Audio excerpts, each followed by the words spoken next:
네, 이제 1주차 3교시 강의를 다시 시작하게 되었습니다. 여러분 기쁜 마음으로 즐거운 마음으로 우리 함께 강의를 나누도록 하겠습니다. 이 시간에는 이제 우리 한국 문학과 기독교 사상에 대해서 조금 함께 공부를 하려고 그러는데요. 우선은 문학에서 말하는 사상성이란 게 뭐냐? 그것은 문학 작품에 나타난 사상성을 고찰하는 일은 어떻게 보면은 문학의 그 문학 작품의 존재 이유를 살펴보는 것과 맥락이 같습니다. 그래서 문학에서 말하는 사상성이란 인간과 자연과 사회와 역사에 대한 관점과 그것에 대한 내적 의미를 탐구하는 것이 또 그것을 재해석하는 것이 바로 문학에서 말하는 사상성입니다. 거기에는 여러 가지 인간관, 다양한 인간관을 비롯해서 그 사람들의 특정 사람들의 사회 사상, 또 정치 이데올로기, 혹은 민족의식이나 역사의식, 자연과 문명을 바라보는 그 관점, 그리고 윤리적 사상이나 어떤 종교의식 등이 바로 문학에서 말하는 사상성에 들어가 있습니다. 그런 점에서 문학과 종교 혹은 윤리와의 접촉 관계를 살피고 그 문학 작품에 나타난 어떤 종교의식을 연구하는 것은 세상에서 말하는 문학 속 사상성을 연구하는 것과 같은 맥락이라고 볼 수 있습니다. 그래서 우리가 문학에서 사상성을 찾는다고 할 때 문학의 언어가 그 사람의 사상성을 얘기하긴 하지만 그 사람의 사상이 지적하고자 하는 문제점, 해결점, 어떤 목적, 그러한 것이 그 사람 작품 안에 나타날 때 그 문학에서 말하는 사상성을 우리가 발견할 수 있다, 이렇게 생각할 수 있겠습니다. 우리 한국 문학사에서 보면 이미 종교 문학으로서는 많이 나오고 또 문학 속에 여러 가지 종교적인 사상이 담겨온 것이 사실입니다. 특히 우리나라의 오랜 종교적 역사를 갖고 있는 불교 사상은 이미 여러 가지 문학 작품에서 다각적으로 이미 출연을 했고 그것을 검토하는 일들이 이어져 왔습니다. 뿐만 아니라 민속신앙, 즉 샤머니즘에 대한 그 고찰이나 또한 생활 규범을 내세운 불교 사상이 과거의 문학 작품에 많이 노출이 되어 있었습니다. 그런데 우리 근대화되면서 우리 한국 문학 속에 기독교 사상이 우리 근대 문화를 발전을 시켜왔는 견인 역할을 해왔는데, 우리가 오늘날 근대 문학, 현대 문학이 보면 그 안에 대부분이 기독교인이고 기독교 세계관, 정신을 바탕으로 하는 문학이 출발점을 이루었다는 것을 한국 문학사 속에서 많이 발견할 수 있습니다. 그래서 기독교 정신을 바탕으로 하는 새로운 문학이 근대 이후에 한국 문학의 또 하나의 전통으로 발전하게 되었다. 그것을 우리가 살펴보는 것이 필요하다. 그래서 이번 우리 한국 문학과 기독교를 공부할 때 바로 그러한 시각에서 기독교 정신이 바탕으로 된 혹은 기독교 세계를 바탕으로 하는 문학을 찾아서 우리가 함께 나누고 고찰하는 것은 굉장히 중요한 우리 연구 중에 하나라고 할 수 있겠습니다. 그런데 이제 여러분들이 잘 알다시피 기독교는 뭡니까? 사랑의 종교, 공의의 종교잖아요. 사랑과 정의를 실현하는 것이 사실은 기독교의 중요한 덕목입니다. 그래서 그것을 통해서 바람직한 공동체, 사회를 형성하는 거죠. 우리는 그거를 기독교의 사랑과 정의를 가지고 이루어가는 세계를, 그러한 사회를, 공동체를 하나님 나라라고 얘기할 수 있는 거죠. 그것을 위해서 문학은 기여를 해야 된다는 거예요. 여러분, 하나님 나라는 우리가 잘 아는 대로 허공이 아니잖아요. 실제적인 삶에서 하나님의 법이, 하나님이 기뻐하는, 하나님이 우리 인류를 사랑하는 그 사랑의 삶을 발견하도록 도와주는, 그것은 바꿔서 얘기하면 그렇게 살지 못하고 있는 이 땅이 하나님 나라인데 이 땅을 자신의 나라로 만들어버리는 인간들의 불의와 한계를 고발하는 것이 바로 뭡니까? 기독교가 말하는 사랑과 정의를 증명하는 가정이 되는 거죠. 바로 그런 점에서 우리 기독교 문학은 바로 인도주의, 즉 구원의 삶을 제시하거나 구원의 삶 반대편을 보여주는 그런 것이 바로 기독교 문학의 사상이라고 할 수 있겠습니다.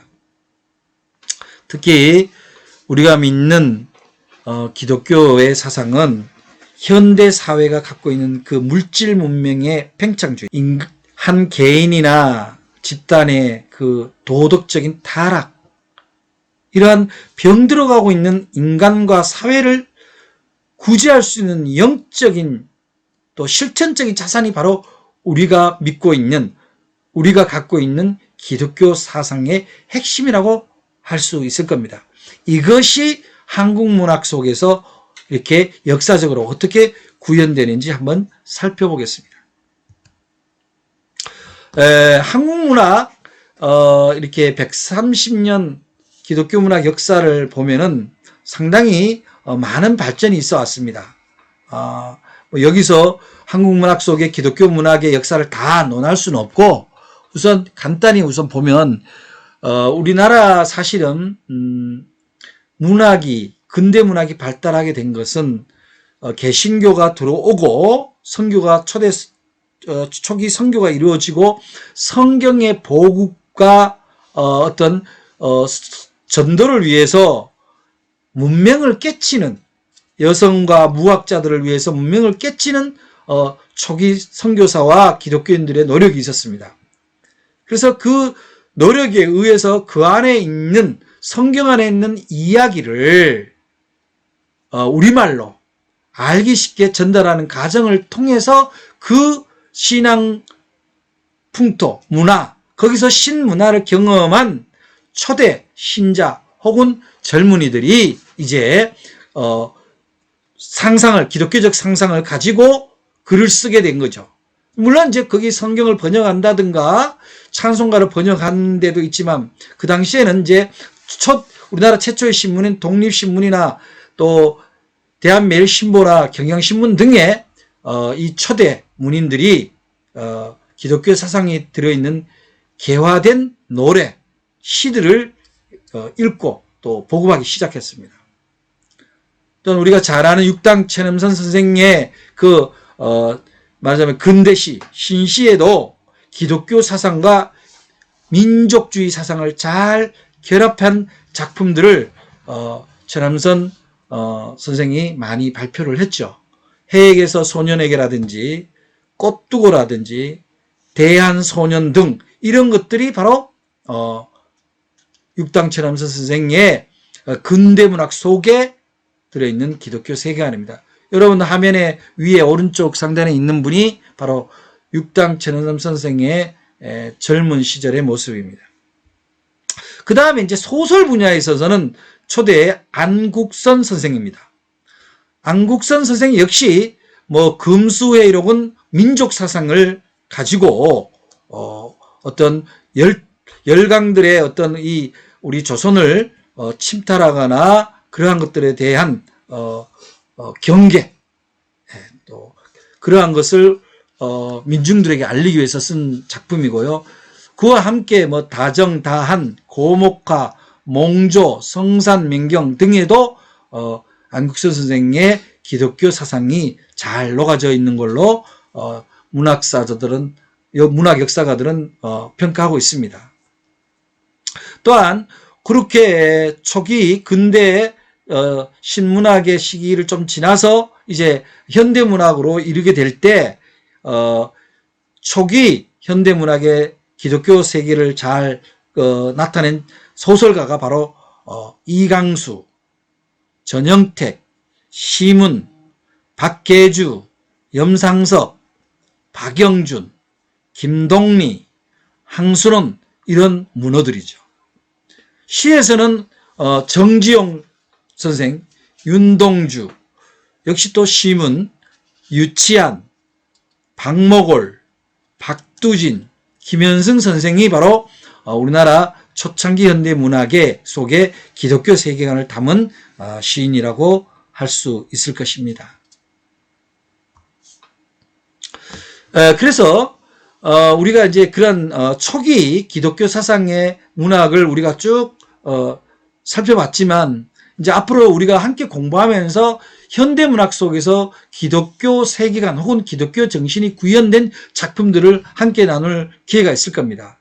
그러면 기독교 문학의 방향은 어떻게 되는가? 그것은 간단하게 얘기하면 기독교 정신이 구현되는 문학이 바로 기독교 문학의 방향이다. 그것은 어떻게 해야 됩니까? 기독교 수용과 표현이 긍정적인 방법과 비판적인 방법으로 나눠지는데, 즉 기독교적 세계관을 수용을 하되 그것을 표현하는 것이 종교를, 인간을 긍정적으로 표현하는 방법이 있고 비판적인 표현을 하는 방법이 있습니다. 그러나 문학은 늘 어떻게 진행합니까? 문학은 우리가 잘 아는 대로 역설적입니다. 역설적이라는 얘기는 비판적인 것을 통해서 본질을 찾아가도록 안내하는 게 문학의 기능이거든요. 그래서 가끔씩 우리가 전에 영화나 소설 속에 교회를 폄훼한다 그래서 이렇게 얘기했는데, 그렇게만 볼 것이 아니라 문학 속에서 기독교라는 종교가 혹시 사람들에게 어떻게 비치고 있는가라는 것에 대해서 반성하고 회복하는 그런 도구로서의 비판이지, 기독교가 필요 없다라는 것의 비판이라고는 할 수 없죠. 만약에 기독교가 필요 없다라고 진술하는 그런 작품이라면 그건 기독교 문학이라고 할 수 없는 거죠. 그래서 작품 속의 기독교 정신이나 사상, 그것이 직접적이기보다는 간접적인 표현이 오히려 문학적 효용성이 크다라는 거예요.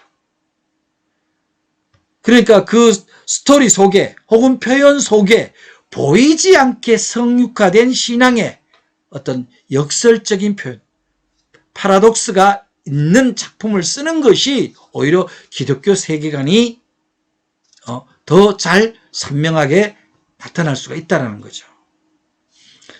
우리가 잘 아는 성경 속의 이야기에서도 가령 욥기라든지 또 아가서라든지 이런 걸 보면은 어떻게 보면 이것이 하나님을 믿는 사람에게 있을 수 있는 표현인가 이렇게 생각할 수 있지만, 오히려 그것을 통해서 하나님이 인간의 제한성에 대해서 어떻게 바라보실 건가를 생각하게 된다는 거죠. 예수님이 말하자면 언제나 가난하고 굶주리고 병들고 열악하고 소외된 자들에게 눈길이 간 건 뭡니까? 그들이 있어야 할 자리는 바로 하나님이 돌보는, 주님이 돌보는 안식의 자리이기 때문에 그들을 찾아간 거거든요. 역시 문학도 그런 점에서 기독교가 추구하는 이데아의, 유토피아의 반대편에 있는 그런 장면을 묘사할 수밖에 없는 거죠. 그래서 어떻게 보면 바람직한 종교 문학의 방향은 간접적인 방법으로 종교 정신, 즉 기독교 정신을 작품 속에 용해시켜서 표현하는 거지, 너무 직설적으로, 여러분 생각해보세요. 내가 하나님 믿고 구원받았다, 행복하다라는 간증으로만 문학을 한다면은 비기독교인을 선교할 때 어떤 도움이 되겠습니까? 그들과 같은 코드를 만나기가 어려운 거예요. 그래서 간접적인 방법으로 종교 정신을 연계시켜서 표현해야 된다.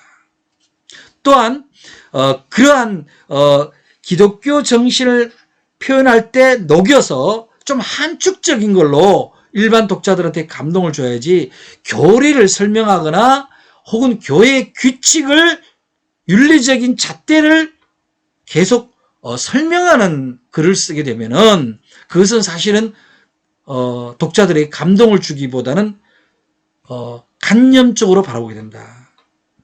우리가 흔히 기독교시라고 할 때 대부분이 신앙 고백시나 기도시를 마치 종교시로 오해를 하는데 그렇지 않습니다. 그거는 그냥 고백이에요. 고백문이에요. 그냥 기도문입니다. 기도문이 문학의 형식은 있어도 문학이라고 할 수는 없는 거예요. 그래서 바람직한 기독교 문학의 방법은 직설적인 표현이라기보다는 그 세계의 그 정신을 작품 속에 녹이고 표현은 가급적이면 일반 문학의 언어를 잘 함축해서 줘서 일반 독자에게까지도 감동을 주는 것이 바로 기독교 문학의 바람직한 방향이라고 할 수 있습니다. 그래서 이 기독교 문학의 주제와 소재는 뭘로 이루어질 수 있겠는가 우리가 한번 살펴보면은 그래도 기독교 문학의 첫 번째는 신과 인간과의 관계입니다. 하나님과 인간과의 관계가 늘 좋을 수는 없어요. 성경의 이야기의 역사를 보면은 70%는 하나님과 사람과의 관계가 왜곡되거나 폐역한 이야기가 주류를 이룹니다. 그거는 뭡니까? 인간의 한계를 나타내는 거죠. 그럼 그 한계를 통해서 우리가 하나님 앞에 어떻게 바른 관계를 세워갈 거냐라는 것을 나타내는, 인간의 한계를 나타내는 그것이 바로 어쩌면 하나님과 인간의 관계를 바르게 세우는 거울이 되는 거죠. 그다음 두 번째는 인간에게 있는 원죄의식과 고뇌와 양심의 문제를 문학의 소재로, 주제로 삼는 것이 바로 기독교 문학입니다. 그다음 세 번째는 영혼과 육체의 갈등, 선악의 싸움입니다. 우리는 끊임없이 갈등의 또 선택의 기로에 있기 때문에 자기가 행하는 행위가 때로는 악인 줄도 알고 선택할 수밖에 없는 그런 경우도 많잖아요. 그런 것을 바로 소재로 삼고 할 수 있다. 그 다음에 인간의 타락과 구원에 대한 어떤 희구, 갈망 이런 것들을 역시 소재로 삼을 수 있습니다. 그 다음에 이웃에 대한 사랑과 봉사와 화해 그런 것들이 기독교 문학의 주제나 소재가 될 수 있고요. 또 하나는 민족의 어떤 해방을 위해서 투쟁했던 또 인권을 위해서 싸웠던 사람들의 어떤 삶, 그런 신앙, 사람을 향한 그런 애정, 그런 삶의 모습을 기독교 문학의 소재로도 삼습니다. 그렇지만 이제 또 우리가 종교 안으로 더 이렇게 밀착해서 와서 보면은 하나님이나 예수님에 대한 찬양, 경외, 또 종교 활동이 주는 치유 이런 거를 물론 쓸 수도 있습니다. 그런데 이것의 이제 문제는 독자층이 제한될 수밖에 없다는 거죠. 실제로 하나님을 더 알아야 되는 사람한테는 전달되기가 어려운 게 이 하나님 찬양 또 종교 활동이 주는 어떤 행복감 이런 것들을 세상 사람들에 잘 전달하기가 쉽지가 않다는데 한계가 있습니다. 그렇지만 이것도 역시 우리 기독교인들도 다 독자이기 때문에 반드시 필요하다. 그 다음에 이 비슷하지만 진실된 신앙 고백과 온전한 성도 간의 교제에 관한 이야기. 이것은 말하자면 성도 간의 어떤 이야기가 될 거다. 그런 생각을 하게 되는 거죠. 그래서 이러한 우리가 방금 살펴본 이 8가지 정도가 기독교 문학의 주제와 소재로 삼게 됩니다. 그래서 우리 한국문학과 기독교 사상에 있어서 기독교 정신의 구현을 추구하는 이 기독교 문학은 먼저 인간 가치를 옹호하는 휴머니즘 문학으로 출발해야 된다는 거예요.